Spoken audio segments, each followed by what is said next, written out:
What is up, soccer friends? Welcome to Kickback Committee. We are glad you're here. I'm Susannah Fuller alongside my very good friend, David Goss. David, I've missed you. How was your Yom Kippur?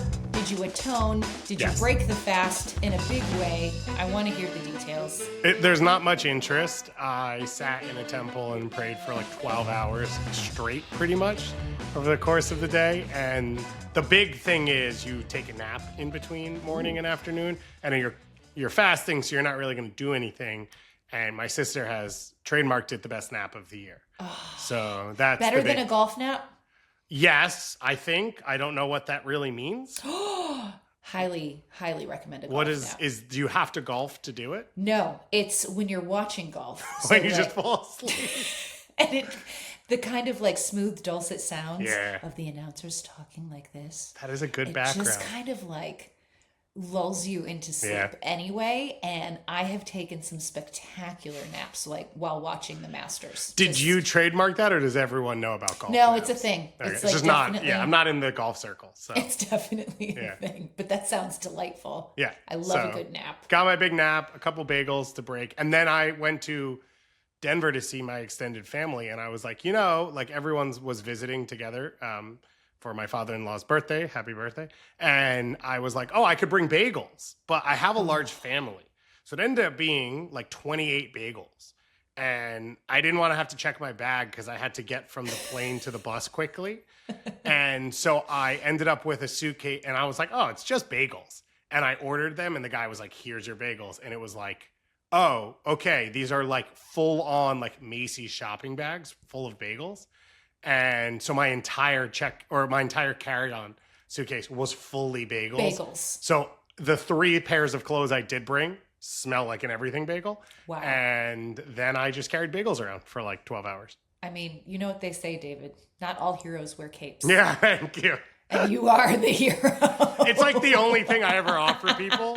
Because I'm like, I know that that's what people want, and I'm coming from New York, and it's like outside of the effort, it's like people are so excited. You're like, that costs like $7. Like it's not expensive here. You just have to be here. You're amazing. I hope you got major points with your family for that one. So well done. I think they were astounded that someone could carry them. I'm sure. It's incredible. I, on the other hand, had one of those weekends, David, where I was like, why do I even watch sports? Why? This doesn't feel good. Like it doesn't. Like I get the alerts on FOTMob for One Knock, so that's the only one I follow. All of my teams collectively let me down this weekend, except for Illini football. They managed to beat Purdue, but Liverpool lost. The Cubs lost their first game against the Brewers in like spectacular fashion, and One Knox lost to Richmond, who are one of the worst teams in the league. And I was so angry. Like I was like just like angry about it. And the whole drive home back from Richmond, I just kept like, Ian was like, I don't want to talk about it. And then I just was like, what the, and he was like, can you just give it a rest? And I was like, why do I even bother? Why do I watch sports? Like, it doesn't feel good. This doesn't feel good. I hate this. But it was one, do you have those weekends where you're just like, I had one this weekend. As I do most weekends, the Mets collapsed in my face. And then the Jets are the worst team on the planet. The Liberty got knocked out of the playoffs. No, I to be fair, it's not a weekend for me. This is what I live in.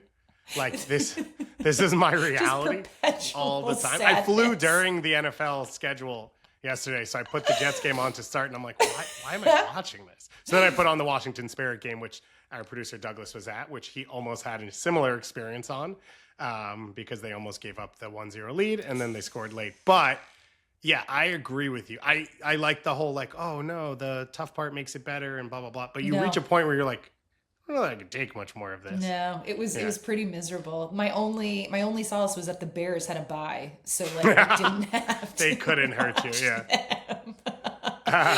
I thought the USU 20s were going to be my redeeming one because I'm like, this team's rolling. And then it didn't matter that they lost, but you're like, it'd be cool not to lose. Yeah, you don't want them to lose. That'd be more fun. Yeah. So yeah, that wasn't fun. But you know what was fun? Listening to Taylor Swift's new album. The Fate of Ophelia? The Fate of Ophelia is a bop. My friend, I mean, it's the opening track on her new album, The Life of a Showgirl. And immediately I was like in the car, I made Ian listen to it while we were driving to Richmond, and I was full on like cheer How long dancing. is this drive? 6.5 hours. Okay, not insane. Not insane, but not fun. Not fun.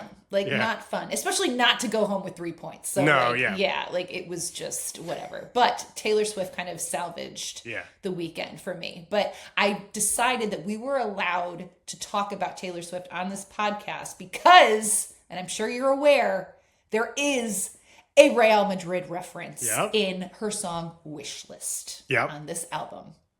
She basically says they want a contract with Real Madrid. Like it's this amazing bougie thing. And I was like, oh, the soccer sphere is going to freak out about this. Welcome to Swifties, Real Madrid or Barcelona. I can't tell if she's pro or anti Real Madrid after the end of it. It's a tough, I went on a deep dive as you do.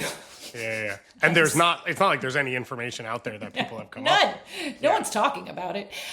And I found a few sites that were basically saying that like this was somehow a dig on Kylian Mbappe because her lines afterwards reference a lit spring break, and then a video that like they wanted deleted. And apparently, I don't really remember, but Kylian Mbappe there was some video scandal a few years back. I don't remember. I don't know.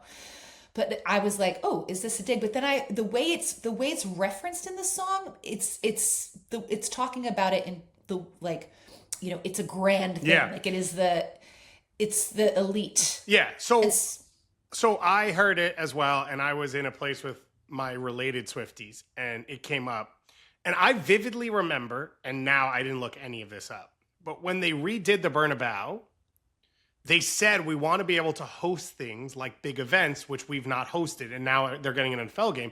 And Taylor Swift, I believe, opened the stadium. But I think, why can't I remember his name? Who's the guy who's like president, who's always spending money? Not the Barca guy. I cannot think. Is it Sergio? Whatever. Whoever's like the president of Real Madrid. I thought he name dropped Taylor Swift. Like, we want to be able to host big events, like big concerts like Taylor Swift. So I thought it was a nod from her to them being like, you guys are big into me and I will sort of show that back. But the line is not clear enough to be like, shout out Real Madrid. So shout out Real Madrid. Maybe Barca fans can be in there too. Yeah. They're going to claim it. It'll be interesting to see if Swifties now are out there just raging Real Madrid. Those Blancos. Fans. Yeah. Those Blancos. There you go. But just like diehards. It is, and they're going to know everything about the team immediately. They're going to be like Di Stefano fans. They're not even going to be Ronaldo or anything like that. Yeah, they're going to go deep cut with it. Be like, oh, well, he wore 53, and at the time that was the 13 of society, and now it's going to all come back together. Swift growing the game. I mean, her influence knows no bounds. Yeah, we need it. Pretty established. Did you like the album? I did. I am not like the biggest fan, and I think it sounded very Taylor Swift to me, which is not a bad thing, but I think for sure it was like, oh, this is how if you were to ask me what her sound is like, I think a lot of it was like that.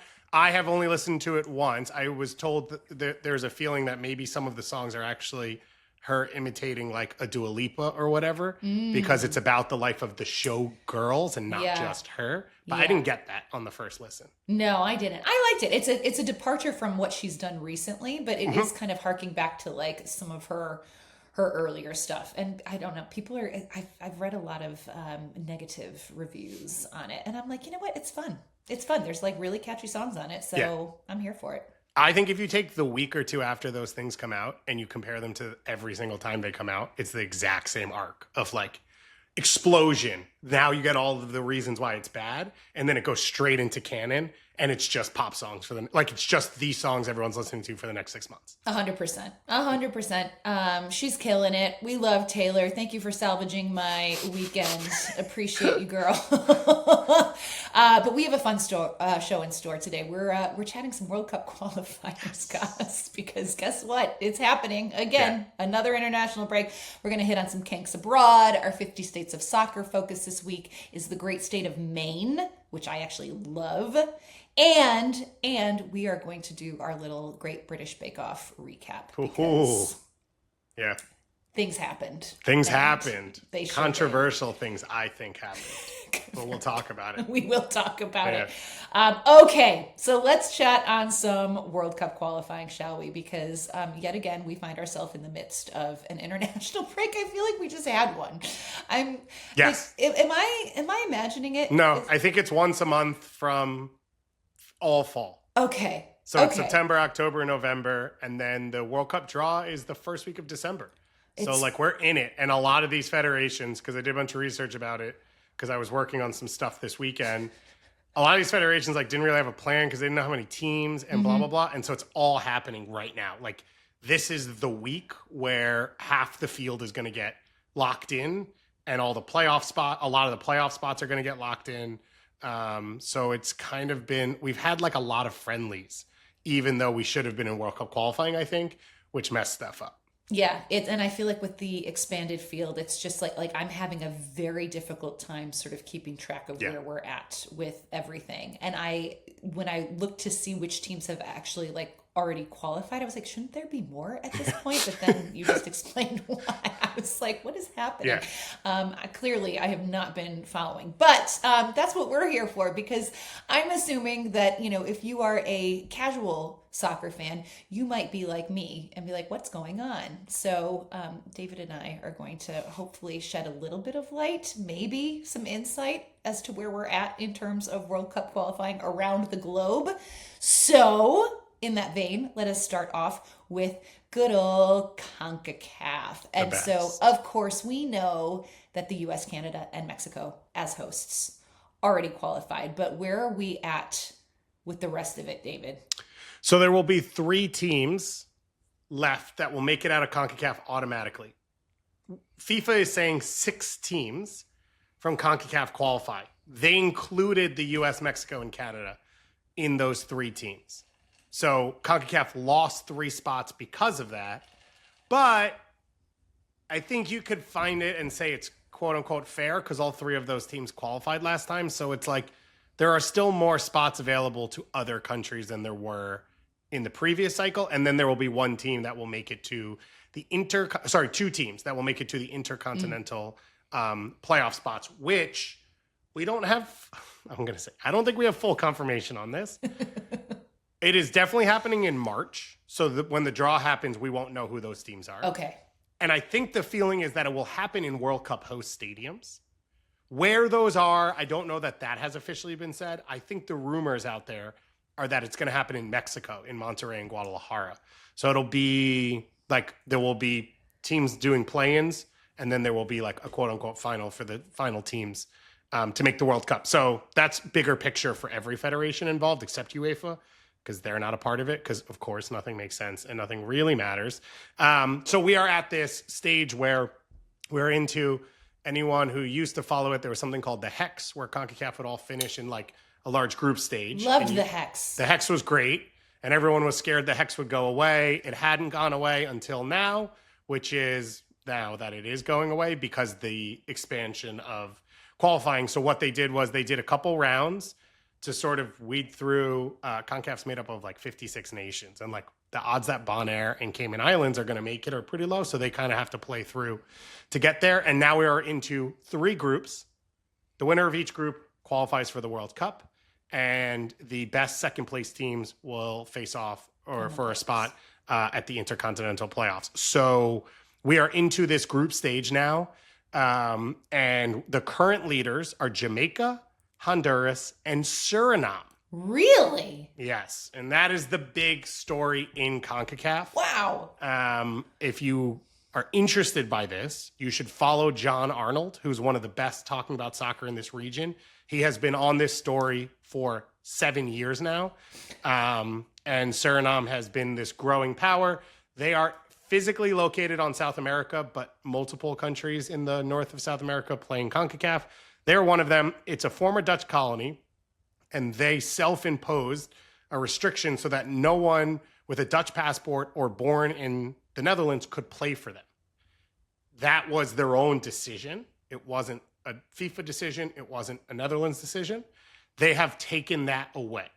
So in the past, players like Frank Rijkaard were eligible if they had wanted to. Clarence Seedorf was born in Suriname, obviously played for the Netherlands, but couldn't have played for Suriname because once they took the passport, they were ineligible. That is no longer the case. So the country's been able to recruit higher level players, and they are currently in first place, and they are hosting, I believe, their games this round. So there's a chance that they could lock in their spot at a World Cup, which would be a drastic shift from basically never being a coherent national team before to locking in their spot at the 2026 World Cup, which would be pretty cool. So they're hosting Guatemala in this round, and then they face off. They go to Panama next Tuesday, and they are currently in first place ahead of El Salvador, Panama, and Guatemala. Wow. Yeah, it's cool. That's a great story. Yeah. Love that. Great nugget, David Goss. This is where I cook. This is where I live. This is where you cook. Yeah. Any other matches of note that we should be looking forward to? Yes. Honduras leads their group. They face off against Costa Rica. They're currently 1-2. And Costa Rica, obviously a powerhouse that you'd expect to see at a World Cup. But Honduras made 2 in a row before missing out in 2022. So those are facing off. And then if Suriname's not able to hang on, El Salvador, Panama is the other 2 teams in the group. They're facing off in a big game. And if you've never watched a home El Salvador game, it is must watch. Estadio Cuscatlán, like this old cement stadium that just vibrates when they're good. I think fireworks go off all game. I don't know if they're inside the stadium or outside the stadium. Like I know for all of the U.S. reporters who went down in the last round of qualifying for when they played, they were like, that's the most electric atmosphere in the entire region. So I would say those games are some must watch. And then Jamaica, we'd all love to see the Reggae Boys back. 100%. So that would be a really cool one. And of course, they've kind of been doing it with Mikel Antonio, who was the face of the team, as one of the English players who chose, or English-based players who chose to play for the team. And then, of course, his car accident changed a lot for them. Yeah. And so I think there's the atmosphere of they're playing for him.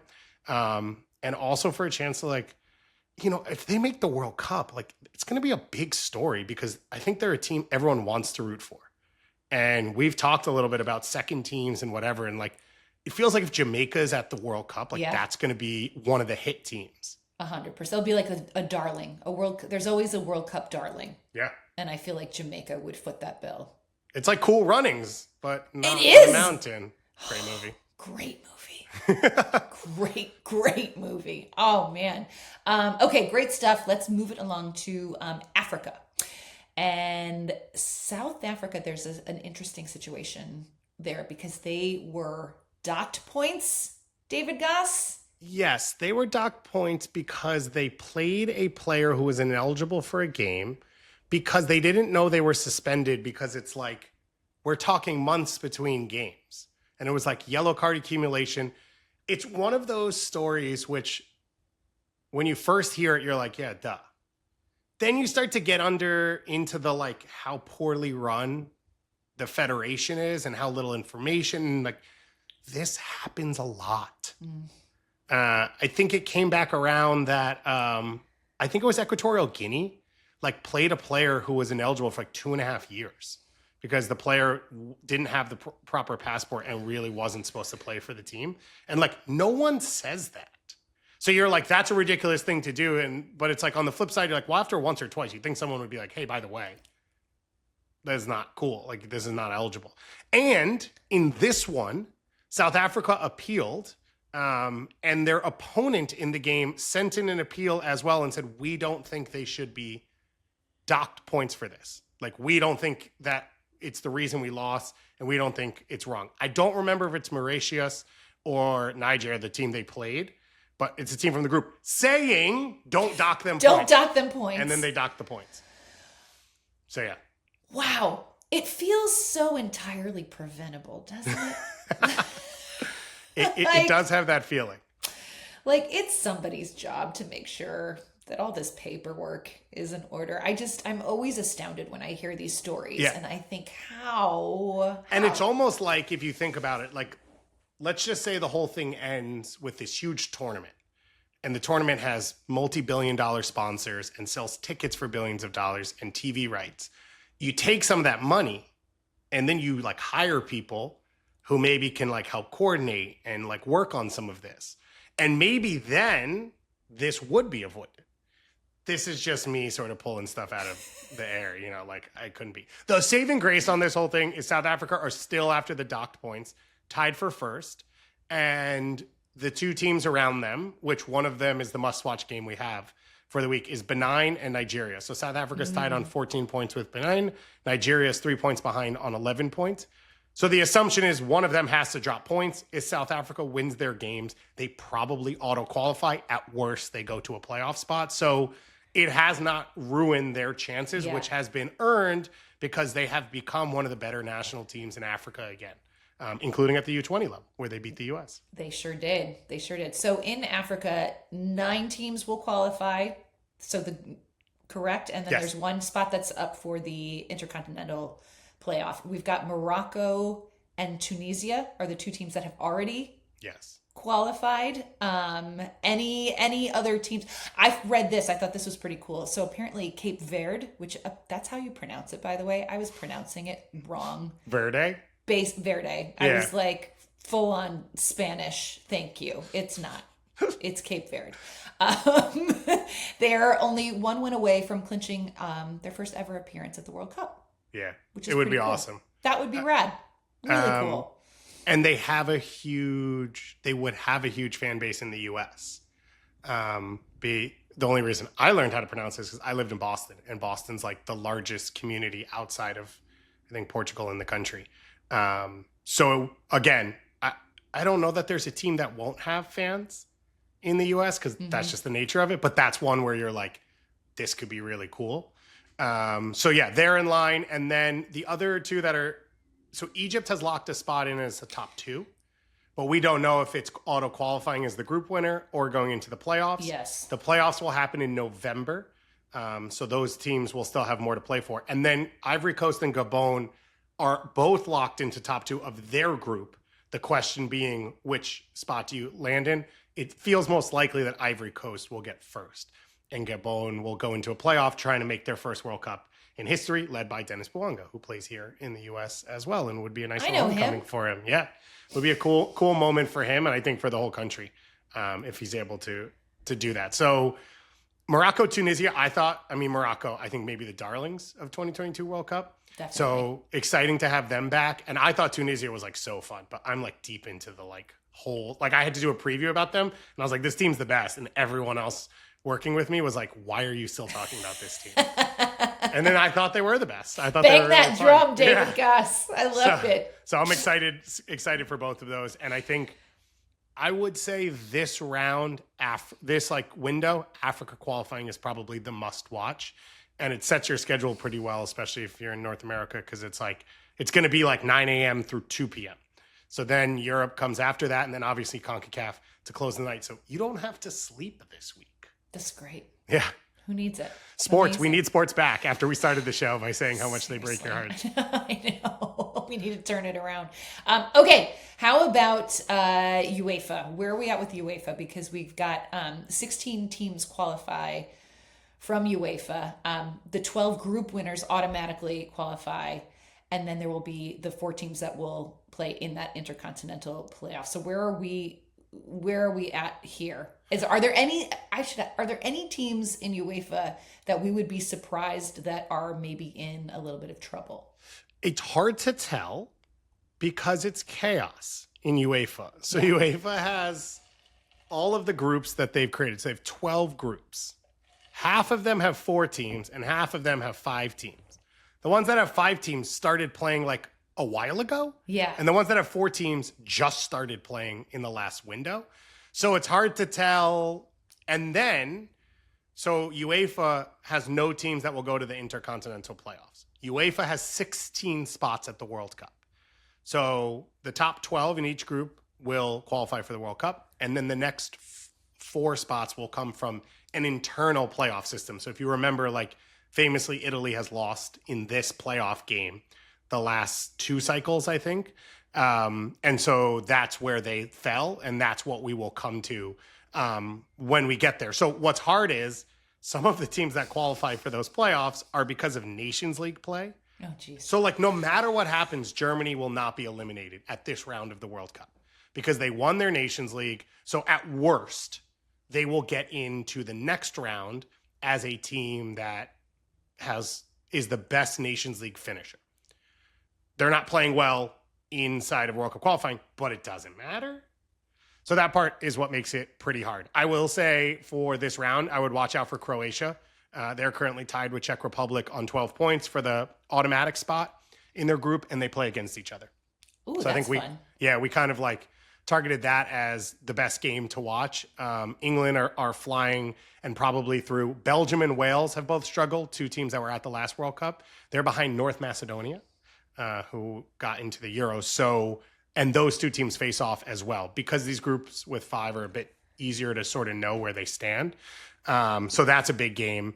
And then those are probably the biggest ones to watch right now. We will then learn a lot more about these 4 team groups that just started as we get into things.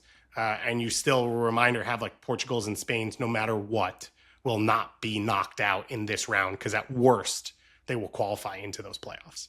Amazing. God, yeah, that is very convoluted. They're trying to make the Nations League valuable.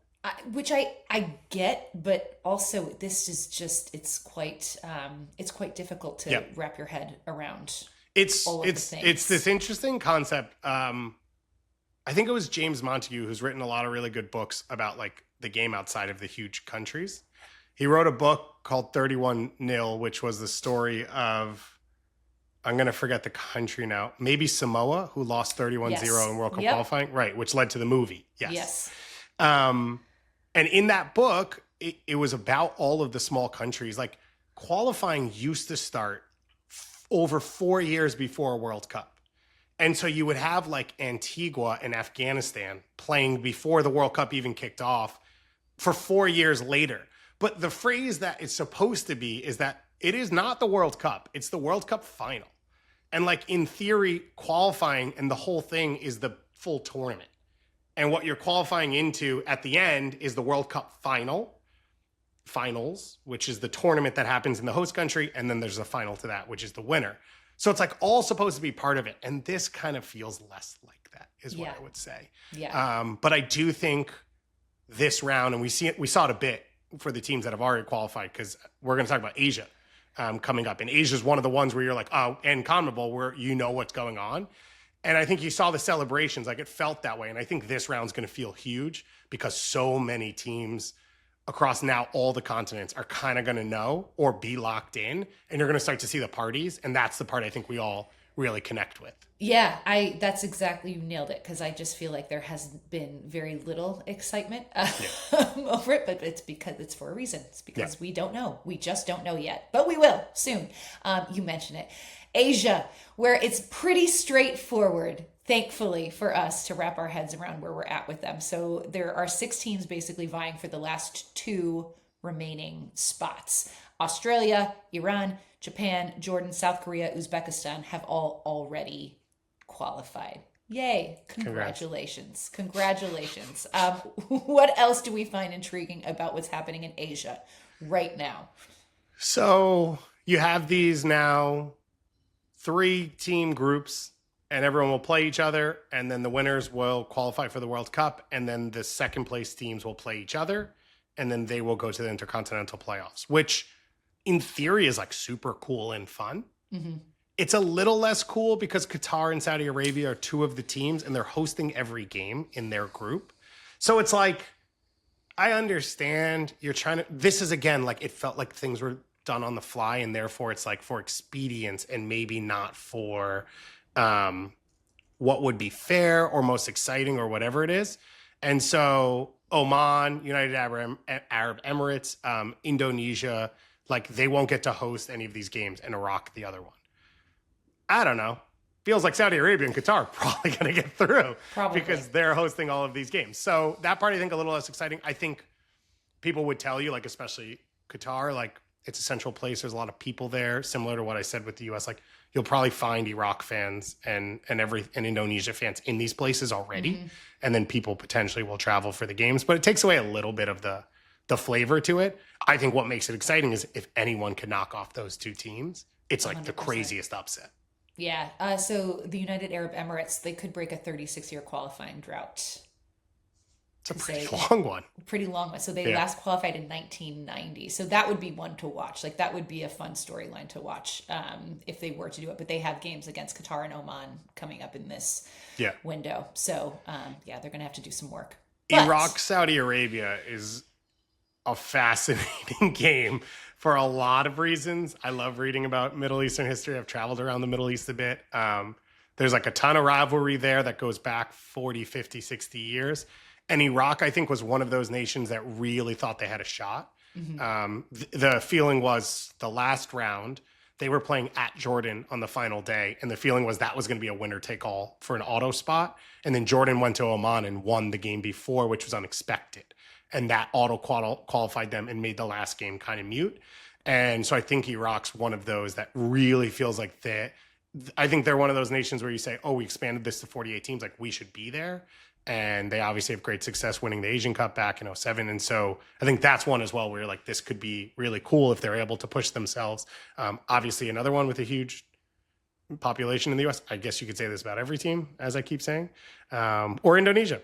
That'd be cool as well. Yeah, that would be very cool. Okay, CONMEBOL, all wrapped up. We know what's happening. Done. It's done and dusted. How come they were so efficient? They always do. They take all 4 years.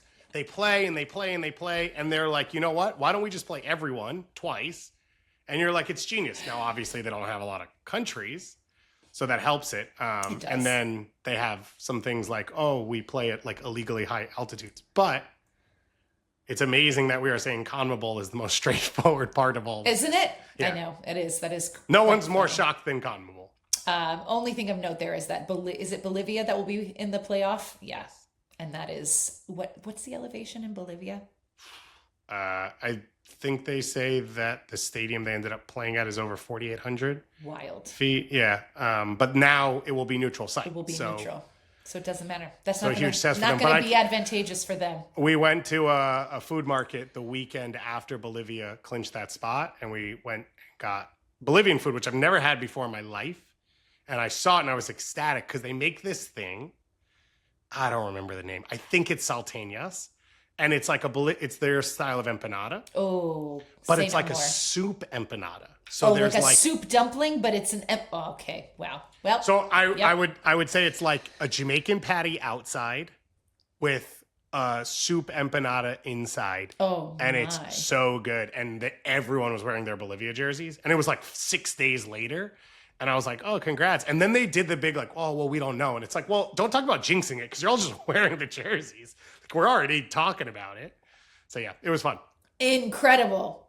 That sounds absolutely delicious. When they qualify, we'll get salteñas together. And if I'm saying that wrong, Slim Pickens in Knoxville, but you never know. I'll do a gold belly or whatever that platform is. Oh, and finally, Oceania. This is another one that is done and dusted. We know. We good. We got New Zealand and the very small island of New Caledonia. Hello, New Caledonia. Well done. Well done to you. I had to look it up and find out where it is. Yeah, do you have any facts for us? No. I don't know anything. I don't even know where it is. Nothing. It's just like this tiny little island in the middle of, it looks like the South Pacific. Love that. I don't know. Yes. Yeah. But I'll do some research and I'll get back to you. Yeah. Get us hyped for the Intercontinental playoffs. I can't wait to see what a New Caledonia kit looks like. Yeah. That's what I'm really excited about too. Cause like all the kit unveils like that's where I'm really going to shine. I feel like I'll have a lot to say. You have to think if you're a brand, you're like, why would we be another sponsor of another team? Like go get the team that is going to be the story, you know? Like if you sponsor, I don't know, if you sponsor Colombia, which I love Colombia and I think that team's awesome. Yes. But like you're just another sponsor of Colombia. If you're the one who picks one of these debutantes who's never played before, I think the issue is it takes a long time to make them. Just everyone keeps telling us, they're like, oh, it takes 14 months, so we have to know. And that's what happened with Canada in 2022. They didn't get custom jerseys from Nike because it takes longer than qualifying did, and Nike didn't know, which Canada was mad about because they were like, you should have trusted us, which is unfair because it never qualified before, but whatever. That's one of the problems, but I don't know. Why do you think it takes so long? That seems strange. We should start a jersey company. Honestly, like I'm Let's do it right now. Business model. Design. Come on. Yeah. Like, fine. I feel like it shouldn't be that complicated. To do a thing we don't know how it works. In my head, it's very straightforward and simple. So draw a couple lines, start printing them. Oh Lord. All right. Well, let's transition over to we'll keep it in some World Cup talk. But even though Canada and the United States do not have to qualify for this upcoming World Cup, it's always a good time to talk about CANKS Abroad, just so we can say CANKS. Yay. Well done, David Goss. I'm so proud of you for inventing that. CANKS Abroad. So being the only ones who use it, but if we use it long enough, it'll stick. It will be a thing. That's how it works. So obviously we have another international break on our hands. The U.S. Have a couple of upcoming friendlies against Ecuador and Australia in this October window.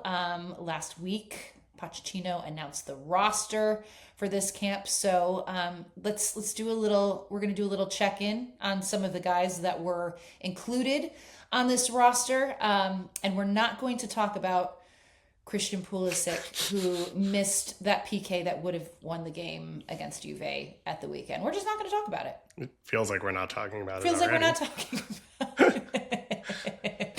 No, I felt for him. The penalties, I don't know why. I always feel bad for guys when they miss penalties, especially because he had been playing so well. And I was just like, oh, that's not the note you want to go into an international break on, is it? No, he apologized after the game, and it's like he's got like 7 goals, 3 assists so far this season. It's like really early, and you're like, I don't think I get it, but yeah, it was a tough one. It's like you're fine. Okay, elsewhere though, let's talk about some of these Yanks abroad. Malik Tillman, who is featuring for Bayer Leverkusen, he's got a couple goals in 5 matches this season. I feel like it has been very mixed opinions on how we see him sort of fitting into Pochettino's plans, especially for the World Cup. I think after this summer and Nations League, I was very high on him, but then I've been met with some contradicting opinions on that matter. But I feel like this is a big window for a player like Malik Tillman to almost solidify his worth and his spot for Pochettino. I think it was our first ever show when he had just been transferred to Leverkusen, and we talked about it in Austin, and he was the big player everyone wanted to talk about. 1, because the number was so big in his transfer, especially for an American, and 2, because his potential inside the team is huge. And like, as you said, if he can be a guy, that's a really big deal, because it feels like Pulisic needs help. And someone who does different things. And Malik Tillman could potentially be that player. Mm-hmm. And I think we should probably stop waiting for Gio Reyna. And so if that's going to be... Who is injured again, yes, by the way. So if that's going to be a person, it's probably going to be Tillman. I think one of the unfortunate things is the team in Leverkusen is a shit show. And that, I think, has thrown a damper on, like, has he played well? Well, the team hasn't played well. And I think the feeling coming out of the summer was like, this is a team that will contend for the championship. Mm-hmm. And in doing so, him being a big part of that, like, you will feel him on the ascension. And that has been harder to sense because of the way the season has gone. And I think that's a really tough part of all of, like, judging him from the external. It's hard. I mean, I feel like it's not fair to judge him on those performances, but at the same time, he's playing in one of the top 4 European leagues, and so, like, this is the sample size. This is what we have. So I do think I'm high on Malik Tillman. I'm excited that I think he could be an integral part of that World Cup team in 2026. But it feels unfortunate that he made that move at a time when it feels like Bayer Leverkusen were just kind of not blowing things up, but it's I'm not pretty what sure it the was. show we did in Austin, we talked about him, and then you were like, but Ten Hag. And everyone was like, yeah. And that turned out to be the main factor in everything. Yep, exactly. So we shall see. Another guy that I'm excited to see back in the mix is Tanner Tespin, who has been a featured starter for Lyon. I think he has 1 goal in 7 matches. It was a great goal. Yeah. I believe. But where are we at with Tanner Tessman and sort of how he fits into Pochettino's plans and the way that we've seen them set up? It's fascinating because it felt like last window, Pochettino said, "This is it. Everyone who I need to see, I will have seen, and then we'll make decisions." And Tessman was not one of those players. Mm-hmm. And so it felt like his chance had gone.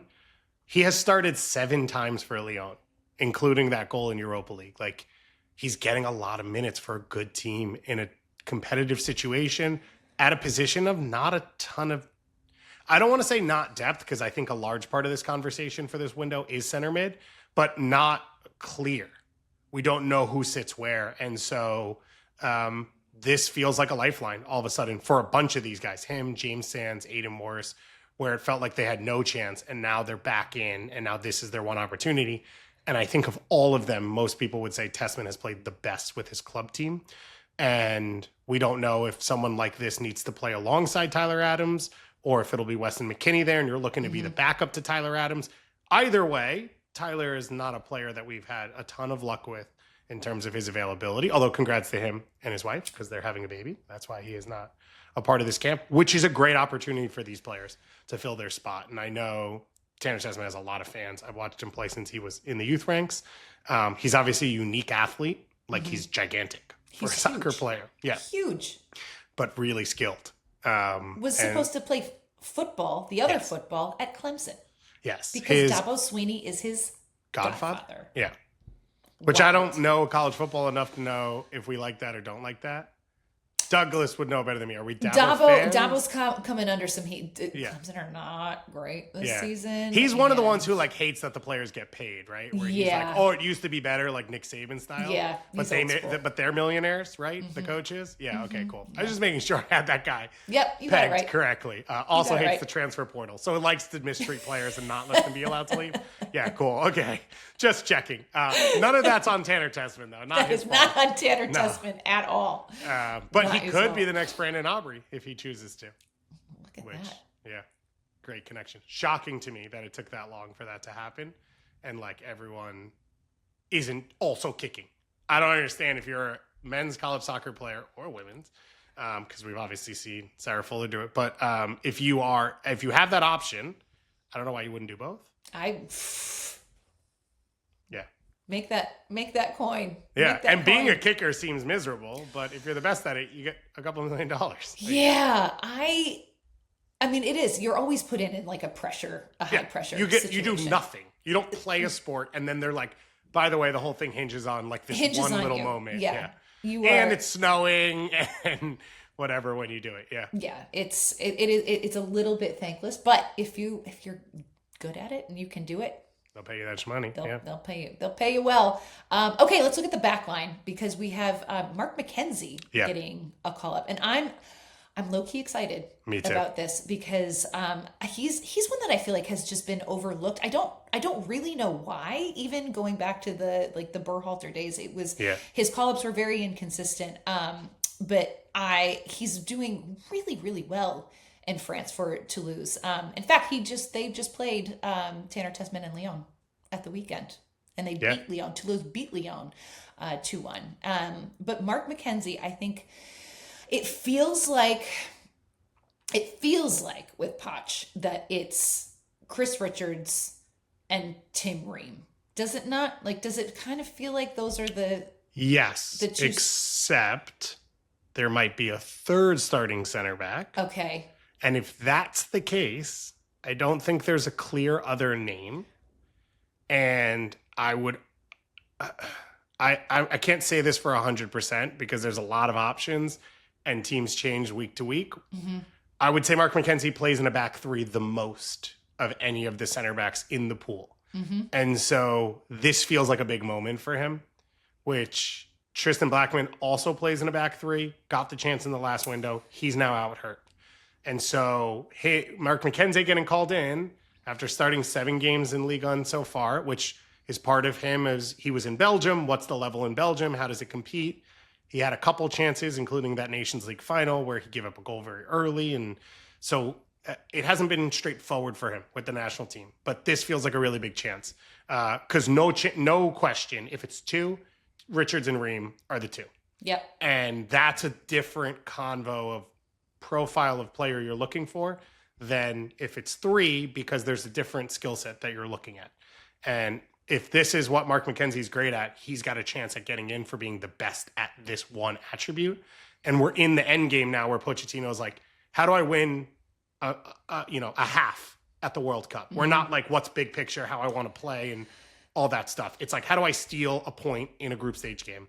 And this might be a legitimate way to do it. Well, it gives him options, doesn't it? Yes. And that's the most important thing, I think, when you're assembling a roster for a World Cup, because you're going to have to adjust at various points throughout the competition. And I think, so obviously we know Tim Ream is like the leader of the team. And Christian Roldan actually has some fun quotes about that earlier today, because it was the first media availability. And Christian's gotten back into the team now, and he was asked about Tim Ream, and he's like, well, he sets the tone.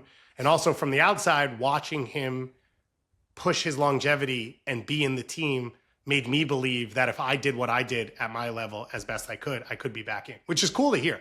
And is a really cool way that Tim Ream has affected this group. But one of the things I think we're looking for is like voices and leaders and all of that. And I think from both of us knowing Mark McKenzie on and off the field, he's a great personality. Great kid. I think an add to a group where, yes, he's young, but he's like very like beyond his years, I think, as a person. And we're still looking for, I mean, if you're starting a game next to Sergiño Dest, like you have to be ready for everything that's happening and you have to help. And I think he's capable of that. Mm-hmm. I love too that leadership. I don't know why. Maybe it's because like I've been a Liverpool fan for so long, and like the leadership of like a center back like Virgil van Dijk. Like I like Watch out when, though, Paige Nielsen coming. Oh, dude, that was wild, and she had some wild takes. And she was ready. We had not talked to her about this. Ready. We didn't know this topic was going to come up. And she was like, oh, casually, boom, boom, boom, boom, boom. Oh my, and I was like so caught off guard. I was like, I don't even know how to respond to this because it was my favorite part. I was listening. I wasn't on the show. Yeah. And then, of course, like, did you see the memes, the Virgil van Dijk memes this week? No. Because so on Chelsea's first goal at the weekend, Caicedo's goal, Virgil van Dijk was he was like, the way he was positioned, it looked like he was like twerking. But he does this. Like, he like tries to like block shots with his ass. And so they were, you can imagine the Photoshops that were going around the socials. It was quite funny. Even I could laugh. But back to my point. I love it when, for whatever reason, I find that when a center back is like the leader, the captain, for me, like it just like that feels good. And I will admit I have not been a Tim Ream stan, shall we say, for several years, but I see the value in what he brings, and to be honest, he's played pretty darn well. Even like the last like 2-3 seasons of him being included in the US mix, I was just expecting that sort of decline that comes with age, and if anything, I think he's gotten like older and wiser and better, and there's something to be said for that sort of veteran leadership, especially in a World Cup. Big game experience, man. It matters. Yeah, no, I think it's clear that he is going to be a part of everything happening. 100%. And I wouldn't have said that 4 years ago. I'd have been like, no way. Yeah. I don't know that he would have said it. Probably not. We should ask him. We'll get him on. We'll ask him. Okay. But love that for him. And then up top, we've got, this is kind of exciting because we've got a couple guys banging in goals in the championship. We love the championship. I love the championship. It's so fun. It's such chaos. But Patrick Agyemang scored his first goal at the weekend, which is very exciting for Derby. And then Haji Wright is just like ridiculous. This guy is leading the Golden Boot race in the championship right now. He's got 8 goals. Yeah. 8. Scored again at the weekend. Yeah. Crazy. Three goals in the last 2 games. And he has played well with the U.S. It feels like every time he comes in, he doesn't get starts. Mm-hmm. He doesn't get a ton of time, and he plays well. But I think he's versatile, right? He could play out left. He could play in the middle.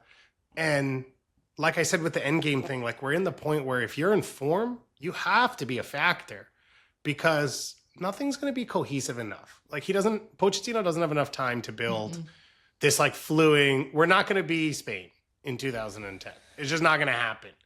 So like form matters. And I think it's mattered for Josh Sargent to get in and then now back out. And I think it matters for these guys. And then the second half is like, can you do what Roldan did? Okay, that gets you in. But like you were talking about with center backs, I was going to make the joke, but like, you know, Pochettino talks about being able to smell the player and sense the player or whatever. When you get into camp, like you have to be head down working. And if you are, I think he's going to keep leaning on people because he's looking for whatever he can. And so both these guys have a huge shot. I mean, Aubameyang obviously has attributes that he likes. And now he goes to a new league. He scores goals. He gets starts. Okay, that's everything you want. Like you just need him playing now at a quote unquote higher level. I don't know. I've never played in a championship game. I don't actually know if it is. And if he does that, it feels like he has a spot on the World Cup team for sure. But could be the starter. 100%. All right. Shall we chat on Canada? The K and the Kanks side of this. Canada. They've got a couple games coming up against Australia and Colombia. But I think the big news around Canada right now was the injury to Moise Bambito, who broke his leg, his tibia, I believe, in a game that he was playing for Nice against Monaco. In fact, I think it was on a challenge against Folarin Balogun that he broke his leg. It was. Yeah, which is just a weird coincidence and sucks. And he's had injuries. So he had a wrist injury. He missed Gold Cup. And then he had I don't know the phrasing. He didn't break it. It was hurt. Stress fracture, strain in his tibia, and now it's fully broken. So he is out for at least 4 months. It's the same injury Tejan Buchanan had in the last stretch of time. So they have some idea of a timeline of what it would take. It feels like no matter what, next time he'll be in the national team is next March, if he even makes that. And it's not the center back position has been worse in Canada's near history than it is right now. But like Cornelius and Bombito were this pairing that elevated the national team. And they're the best pairing Canada maybe has ever had at the center back position, but for sure in the modern era. And he was probably the cheat code. Like Cornelius is great. Scored a goal from a direct free kick in the last camp against Wales. He's on loan now at Rangers playing, but I think Bombito is like world-class borderline, pushing into that space. So it's really unfortunate. He's also one of those guys where like he has a similar story to Aubameyang of like he just bet on himself. He went to junior college. He transferred to a small school at UNH. He came out into the super draft. He was a center mid in Colorado because they like had all these attributes, but they didn't know how to use him. And eventually he becomes center back. And I think his second start for Canada ever was against Argentina in a Copa America. Wow. And he was fantastic, and they almost beat Argentina.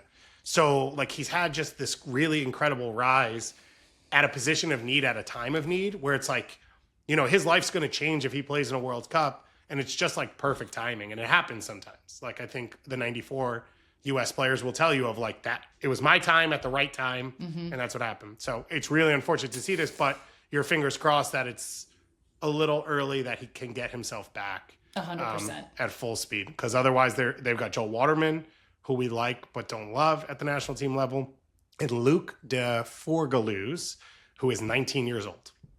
Which is not an ideal spot to be in. Great soccer player, but that's a tough lift. It is. It is indeed. Okay.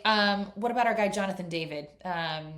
Featuring for Juventus. This series got a goal. In that Milan game. An assist. Exactly. Yeah. How are we feeling? Number one, how are we feeling about like that move to Juve? And was that a good move for him? Because he was one of the sort of highly sought after strikers in the market during the summer transfer window. And I think I was a little surprised he ended up going to Italy. I don't know why.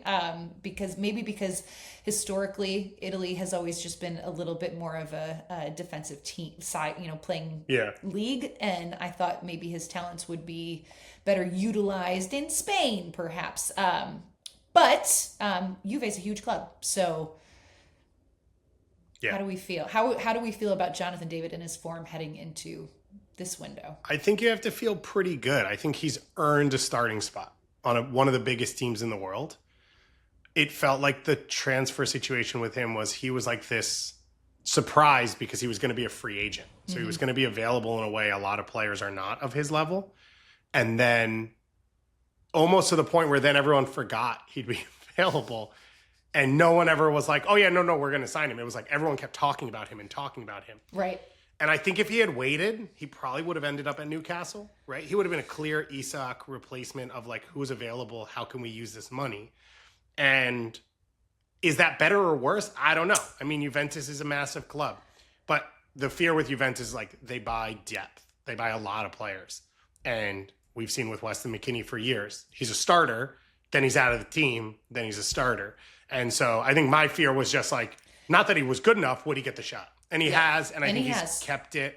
And so I think it's best case scenario, which is he's elevated his profile. I think he's elevated the pressure he's living under, which Canada needs for him to be a leader. But he is also still clearly comfortable enough that he can play at his top level. I feel like this is going to be a massive World Cup for Jonathan David. I feel so he kind of emerged last year in Champions League, right? Like just like banging in goals. And then the World Cup in 2022, obviously Canada with that early exit, like they have a chip on their shoulder big time and are gonna want to show up, especially as one of the host nations. And I feel like Jonathan David is going to be immense. I don't know why. It's just like this feeling that I have in my bones. Yeah. He I think it was this summer at the Gold Cup. He had no contract. And we talked about it with Mark Anthony Kaye, who of course has played with him. He had no contract, which normally a player would not go to international. He played anyway. He was the captain, leading scorer, and like dominated. And Alphonso Davies was hurt. So it was like his team. And I think you're totally right. Like he looked super comfortable in that setting. Can I tell you something ridiculous? Yes, please. I'm sure we're all experiencing this. I have a friend who just got tickets for Canada as a Canadian for the home games for the World Cup. The price difference between Vancouver and Toronto is $1,000 Canadian. That's like should be the ticket for price for all of the games. That's the gap. So that means the Vancouver games are so much cheaper than the games in Toronto. Okay. I've not been to Vancouver, Gus. Let's go. I would love to go. I've never been to Vancouver also. I've never been. No, it was the only MLS city that I didn't get to for whatever reason. I think it's because they were not very. They never played in the playoffs. Yeah, they never played big games. No, I'm the same. Didn't happen. Okay, you have my attention. Yeah, but we're not Canadian. But we can find someone. We will. Yeah. We will. I've got friends in Vancouver. Okay. Hook it up. Yeah. Oh yeah, I'm on it. This is very exciting. Oh, I love this for us. Okay, who else? Tani and Tajon. Yeah, they played against Jonathan I love that David. Tani and Tajon are playing on the same team at Villarreal. It's like the Canadian connection in Spain. I think it's adorbs. I love it. It's also like epic because they were both college soccer players, like non-recruited to pros, and then they started together against Real Madrid. Syracuse and St. John's against Real Madrid. Isn't that nuts? Yeah, I love it.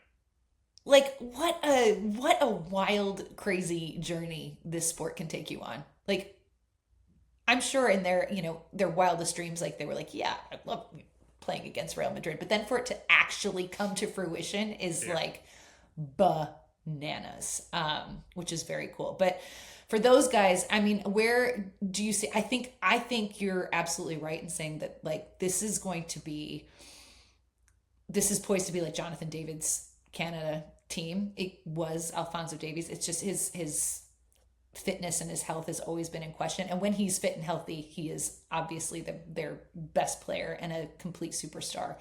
But where are Tani and Tajon in this equation? They're pretty high. I think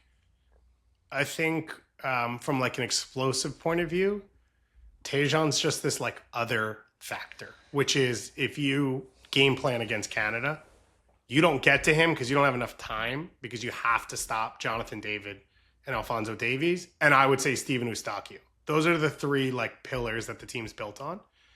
And so Tajon has the ability to win every game for you if he's on because you can't you can't cover everything. And most likely, if Fonzie's healthy, Tajon will play on the opposite wing. And so it changes that. And we've seen, like, the Gold Cup or World Cup qualifying, whatever it was, 2-3 years ago, David and Fonzie didn't come, and Tajon was the best player on the field, and they almost beat Mexico in the semifinals. That's how good he is. So he's got that ability. And then Tanny has stepped in to where Kyle Larin was. Larin was like, yes, Jonathan David's great. You need a guy next to him to finish then. When people bring extra numbers to David or he drops in, who goes long. And Kyle Larin was that guy, and I think he can be still. Like, he just went to the Netherlands on loan so that he could get minutes. But Tanny has stepped into that spot, and now he's doing it with Villarreal. And it's like, well, if he's starting in La Liga and he's playing well with Canada, it's his spot to lose. Which I think maybe at Minnesota, it was like, well, if Kyle Larin's scoring goals. Now, I say all this in the context of I think Jesse runs his team a little different than most people. And he's very, like, loyal, and he looks for attributes. And if you work the right way, he'll put you in, whatever. But this makes it way easier, which for Tanny is like, you control your own destiny. Yeah, low-key some really, really exciting players on this Canada team.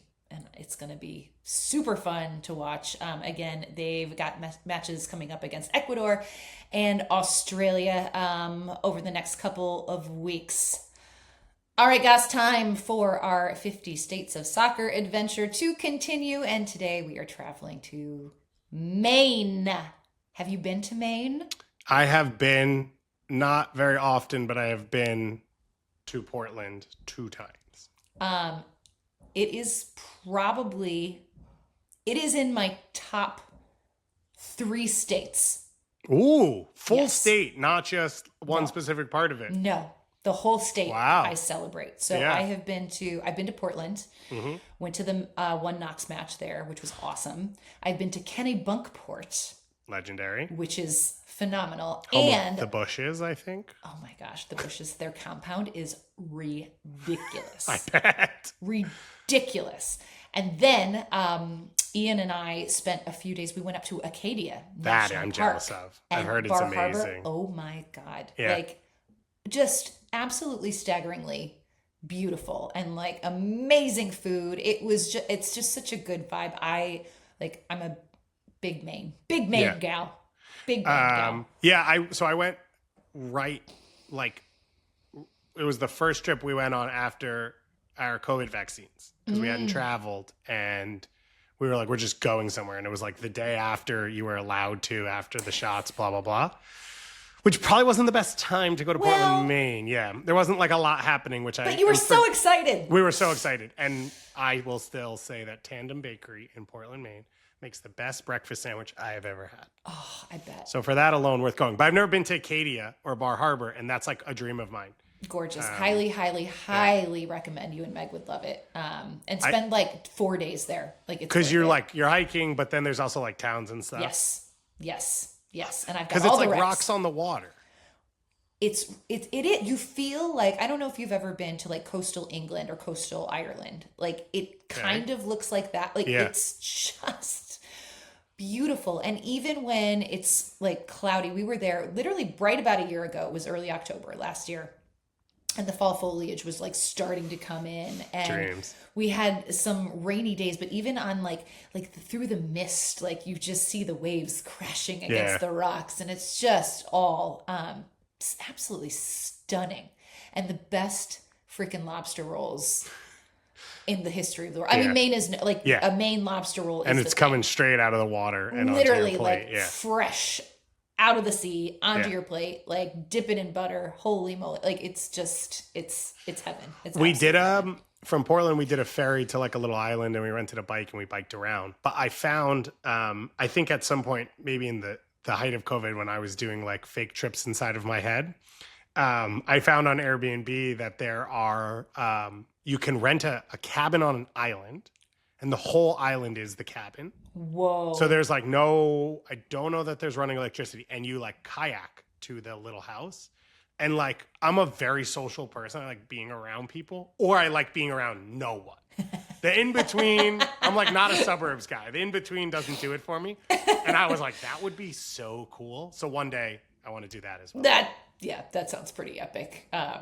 you'll have to pass that information along to me for my next trip to Maine. There you because go. I will be going back. Because you, at some point, one Knox will be playing there again. You are playing against Portland Hearts of Pine. Hearts of Pine. I always big one on Friday. Skip the Pine to Portland, and I get it wrong. Yeah. You're playing them on Friday night in USL League One action. Yes, and there are only 3 matches left in the regular season for one Knox, and they blew an opportunity at the weekend, as I mentioned, against Richmond. But you're not salty about it at all. Not salty at all. It hasn't come up. No, not bitter. It's fine. 6.5 hour drive for nothing. It's cool.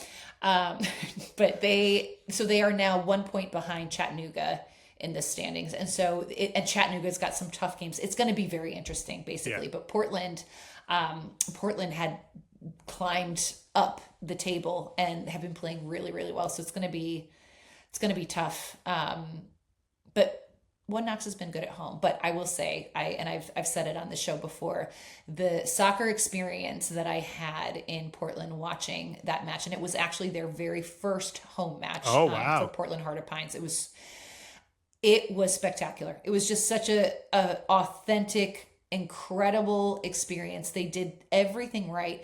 It was a horrible, horrible weather day. Like, it just was cold and rainy, but it just did not matter at all.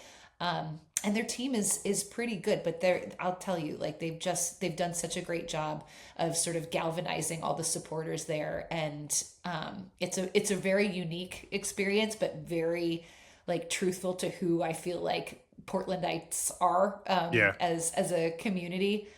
Just very, very cool. Very cool to be a part of. I think, like, it's a burgeoning soccer beacon in North America, and people should pay attention. It took a long time. Like, I remember, so we went in 2020, I guess it was, maybe 21. And, like, the USL for Portland, like, they had, like, a Twitter account already and an Instagram account. And, like, I had signed up for a newsletter that had happened, like, pre-COVID. And so it was kind of like, it took a long time to do it right and to get it done. But it was done by people, like, that are local and connected to the community. And I've interviewed Bobby Murphy, the coach, and who lived in Maine for like 15 years back in the day. And he's like, he goes to community stuff constantly, like, on his own time, and connects with it. And it means a lot to them, like, the being an actual part of Portland, which feels really cool. And also feels like, I think for a lot of people, and this connects to the Vermont thing we talked about, obviously, when our show first started, is like, I think for a lot of people, it's one of those where you see it and you're like, if they can do it, it can kind of be done anywhere. Because no one would have picked these places out 15 years ago and been like, oh, soccer will make it in America, and it will make it in these places. And so it's kind of like, if you do it the right way for the spot. And now everyone wants to go.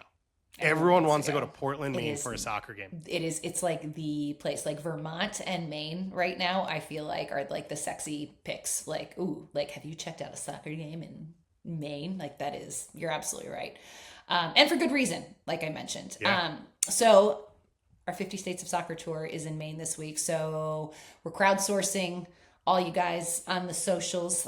Those of you who are in the know, we would really love for you to weigh in so we can then talk about it on our happy hour on Thursday. But, we're looking for, we got to put together that 5-a-side, which is always... Yeah, it can get harder and easier with some states. It does not.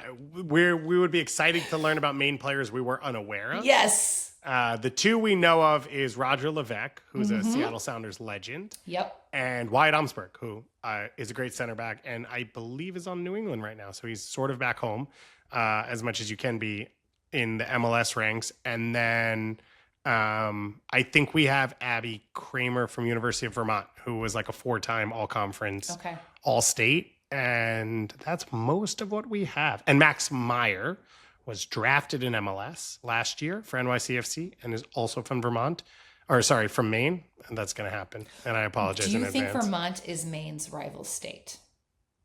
I'd be curious to hear what Maine has to say. Yeah. I think Vermont would probably tell us that they don't care about anyone else. Yeah. But then, yes, I would say that. I did a bunch of college sports, and University of Maine was in a lot of the conference stuff that I covered. and they are always really good at sports. Like University of Maine is like outlier good at a lot of the things consistently, and UVM is also very good. And I think those are two fairly big rivals. So yeah. So that would make sense. It would kind of reflect the collegiate scene. Yeah. So guys, let us know. I'm sure there are some fantastic soccer bars all over the state of Maine, certainly in Portland. So the thing with Portland, the stadium is like kind of right where everything is, right? Like you got to walk there. Yes, it's and I can't, it's been there forever. Like this stadium, I don't know if it was a high school or. I think it's like one of those you play big high school, like state championship games and stuff there, and it's near the minor league baseball stadium. Yes. Yes. So, but everyone rode their bikes to awesome. The games, and they had all these places for you to park your bike, and I thought that was very cool. That's so cool. Very unique feature. So yeah, guys, tell us about soccer in Maine. We're dying to know.